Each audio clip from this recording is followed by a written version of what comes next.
Hi everyone, it's Lourdes Galang and I'm a franchise consultant of iFranchise Business Services Corporation. So in today's video, ang ipapakita ko naman sa inyo ay kung bakit nga ba magandang business ang pharmacy and convenience store. Matagal ka na bang nangangarap na magkaroon ng sarili mong pharmacy and at the same time may convenience store? Kasi I'm sure familiar ka sa 7-Eleven, sa Watsons, sa Mercury Drug, sa TGP, the Generics Pharmacy, di ba? And baka matagal mo nang naiisip na magtayo ng mga ganitong klaseng negosyo. Or pwedeng nasa linya ka ng pharmacy kasi pharmacist ka or nurse at naiisip mo na talagang magandang negosyo ang pagtatayo ng pharmacy tapos samahan mo pa ng convenience store. So, dito sa video na to, ipapakita ko sa inyo yung mga reasons kung bakit magandang business ang pharmacy and convenience store. So, ipapakita ko sa inyo yung feasibility, profitability, at pagiging affordable ng ganitong klaseng negosyo, especially if you will franchise from us with iFranchise Business Services sa aming iPharmaMart store. So, lahat ng mga details na ipapakita ko sa inyo, syempre, ang information na yan ay pinagbasihan ko dun sa franchise package mismo na ino-offer namin and based na rin sa mga experiences ng mga naging franchises namin with our iPharmaMart convenience store business. So, watch and learn from this video to get a better idea kung gaano ka-profitable at gaano kaganda ang business ng isang pharmacy and convenience store. Bakit magandang business ang pharmacy convenience store? So, kung matagal ka nang nag-iisip or nagpaplano na magtayo ng pharmacy convenience store or naghahanap ka talaga ng business na itatayo mo at nakikita mo yung 7-Eleven, Watsons, Mercury Drug, or yung TGP na parang magandang business, then watch this video so that you can learn the reasons kung bakit magandang business nga talaga ang pharmacy convenience store. So first, let's take a look at the feasibility of a pharmacy and convenience store business. Siyempre, pag magtatayo tayo ng business, kailangan may business plan. And sa business plan na yon, included yung feasibility study natin to know if the business would be feasible, meaning to say it can be done at my high success rate and there will be growth in the business. So, ang ipapakita ko po sa inyo ng mga details or information ay galing sa iPharmaMart franchise po namin.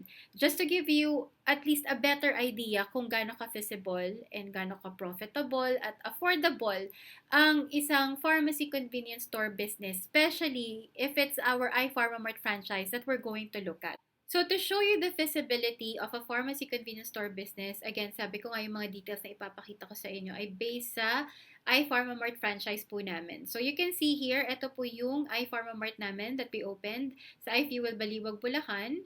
And then we have in iFuel San Fernando also in Pampanga. And ito po yung mga franchises namin na nag-open last year. So, naka 1 year na po sila sa franchisee sa iPharmaMart. Meron po sa Santo Domingo Angeles, Pampanga branch. Meron din po sa Santa Maria, Bulacan. And also in Bulihan Silang Cavite branch. So, bakit ito yung pinapakita ko sa inyo kung bakit masasabi mong feasible ang pharmacy convenience store business and also our iPharmaMart franchise.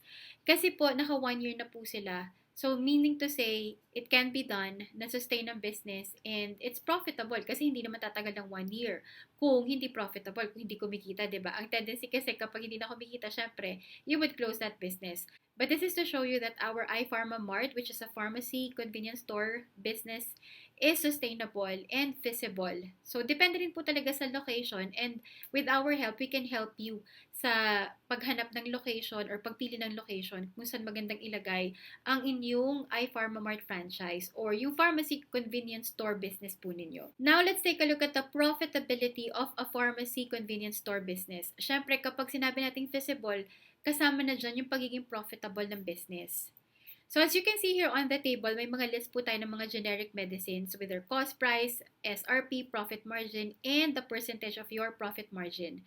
So let's take a look at Ambroxol. Yung 75 milligram capsule, ang cost price po nito ay 4 pesos and 54 cents sa isang capsule. Tapos bibilhin sa inyo ng customer nyo sa pharmacy nyo ng 22 pesos. So may profit margin po kayo na 17 pesos and 46 cents per capsule. So, 385% po yan na profit margin. And as you can see here, meron pa pong iba na 536%, 582% ang profit margin.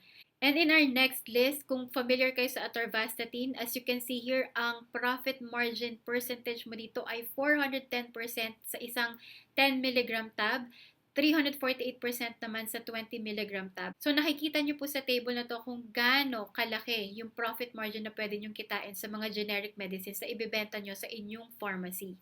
So kung pag-uusapan lang po natin yung pagiging profitable po ang business na to kasi halos nasa more than 100%, 200%, or 300% ang profit margin na pwede mong kitain. Now, let's take a look at the branded medicines naman. Ang profit margin percentage naman nakikitain nyo dito ay nasa 5%.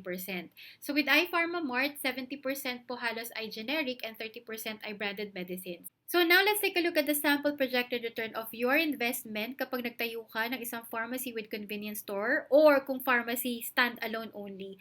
Now yung details at information po na ipapakita ko sa inyo to give you a better idea kung magkano yung profit na kikitain ninyo and yung return ng investment ninyo ay coming from our iPharma Mart franchise. But still, this will give you a good idea kung magkano yung profit, net income, at saka yung ROI ng magiging investment ninyo kapag nagtayo nga kayo ng pharmacy convenience store business. So, let's take a look at the first table, yung pharmacy only. Kasi meron po sa amin sa iPharma Mart, pwedeng pharmacy stand-alone only, walang kasamang convenience store. At meron din po yung pharmacy with convenience store. So, option nyo na po yun pag nag-franchise kayo sa amin sa iPharma Mart kung alin yung gusto nyong itayo na business, kung stand-alone lang na pharmacy or pharmacy with convenience store. So sa pharmacy only, ang capital expenditure mo ay aabot ng 1,550,000 pesos. And that includes the franchise fee of 650,000 pesos for iPharma Mart and outsourced items na aabot ng 900,000 pesos. So sa projected sales mo, kung daily sales mo ay 20,000 pesos, nag-ooperate kayo 30 days, mag-monthly gross sales ka ng 600,000 pesos, i-deduct natin yung cost of sales which is 48%, mag-gross profit ka ng 366,000 pesos, and then i-less natin yung operating expenses like the rent, salaries, utilities, and miscellaneous. And then, i-less na rin natin yung income tax. Magne-net income after tax ka ng 148,578 pesos and 50 cents every month. So, kung ang total capital na nilabas mo ay 1,550,000 pesos at ang projected net income after tax mo every month ay 148,578 pesos and 50 cents, mag-ROI ka in 10.4 months or 11 months. Sabihin na natin in a year. So, in a year, kapag bumalik sa'yo yung 1,550,000 pesos na nilabas mong capital, syempre, every year, i-enjoy mo na lang yung profit mo sa iyong pharmacy business. So, sa second table naman natin is yung pharmacy with convenience store na ang total capital expenses may abot ng 2,400,000 pesos. That would include the franchise fee of 650,000 pesos for iPharma Mart and yung outsourced items na abot ng 1,750,000 pesos. So, dito, mas mataas yung daily sales mo kasi may kasamang convenience store. So, nasa 25,000 pesos. And if you're operating in 30 days, pag-monthly gross sales ka ng 750,000 pesos. So, i-less natin yung cost of sales, mag-gross profit ka ng 516,000 pesos. Again, i-less natin yung operating expenses such as the rent, utilities, salaries, and miscellaneous. So, magne-net income ka ng 302,255 pesos. Ililess natin yung income tax. So, magne-net income after tax ka ng 211,578 pesos and 50 cents every month. So, kung ang total capital expenses na nilabas mo ay 2,400,000 pesos at ang projected net income after tax mo every month ay 211,578 pesos and 50 cents, mag-ROI ka na in 11.3 months or sabihin natin isang taon. So, in a year, babalik na sa'yo yung 2,400,000 pesos na nilabas mong capital. So, every year, you will just enjoy the profit of your pharmacy with convenience store business. So, as you can see here, ganito po ka-profitable ang pharmacy with convenience store business or kahit pharmacy only lang na business. With our sample projected return of investment, nakita nyo rin kung gaano kabilis na babalik sa inyo yung i-invest niyo na capital in putting up your own pharmacy or your pharmacy with convenience store business.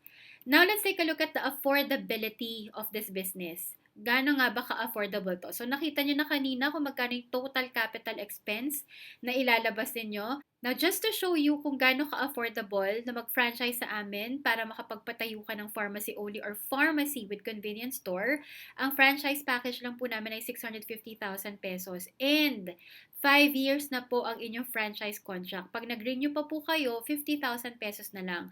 Tapos wala pong royalty fee. And ang standard package inclusions, may kasama na pong 150,000 pesos na initial inventory worth of medicines. Kasama yung training, kasama yung POS, kasama yung staff uniform, gondolas, and yung perspective and floor plan designed by our in-house architect. At may bonus inclusions pa po. May kasamang dim sum products from Food Caravan, may all-day breakfast products with Wendeli Meat House at all-time favorite Filipino dishes from Pinoy Station. Kapag nag-franchise po kayo sa amin ng iPharmaMart in putting up your pharmacy convenience store business. So, pagdating naman po sa affordability in terms of the total capital expenses, this is a breakdown para sa mga gusto ng pharmacy only. So, again, yung franchise fee nasa 650,000 pesos. Syempre, kung magre-rent ka, may mga improvements na kailangan gawin. Kung 20 square meters space yon, that's 100,000 pesos. And then yung outsourced items, initial stocks, inventory, and operating capital. So, total capital aabot ng 1,453,000 pesos. Nasa 1.5 million. And ito po yung breakdown ng outsourced items. Kailangan mo lang ng air conditioner na split type and then yung vault. So, nasa 75,000 pesos. And then, here's the breakdown of operating capital. Pambayad sa mga permits, 3 months rent, 3 months utilities, 3 months na pharmacy salary, 3 months assistant salary, and 3 months miscellaneous na abutin ng 228,000 pesos. So, ito yung breakdown ng total capital na ilalabas mo at kailangan pag-ipunan kapag magpapatayo ka ng pharmacy-only na business. Sa pharmacy with convenience store naman, ang total capital abutin ng 2,277,500 pesos and andyan po yung breakdown. Again, yung franchise fee, leasehold improvements, outsourced items, initial stock, and operating capital. And ito po yung breakdown of outsourced items. Kailangan ng chiller, ng freezer, ng air conditioner, ng split type, gondola, microwave oven, rice cooker, and vault. And yung breakdown of operating capital, syempre for the permits, 3 months rent, 3 months utilities, 3 months pharmacy salary, 3 months assistant salary, and 3 months miscellaneous. So at least you get a better idea kung ano yung mga operating capital expenses at mga outsourced na expenses na kailangan yung paghandaan when you're putting up a pharmacy with convenience store business. So another reason kung bakit magandang business ang pharmacy convenience store, it's because it's a 4 business in 1. May pharmacy ka na, may convenience store ka na, may food at may service pa. So, yung pharmacy, syempre kasama dyan yung mga generic medicines and branded medicines. And sa convenience store, syempre lahat ng pwede mong makita sa convenience store. And again, with iPharmaMart, may kasama pong dim sum products from our Food Caravan. So, pwede mong i-offer din yan sa iyong pharmacy convenience store business. Diba kagaya sa 7-Eleven, may siopaw, may siomai.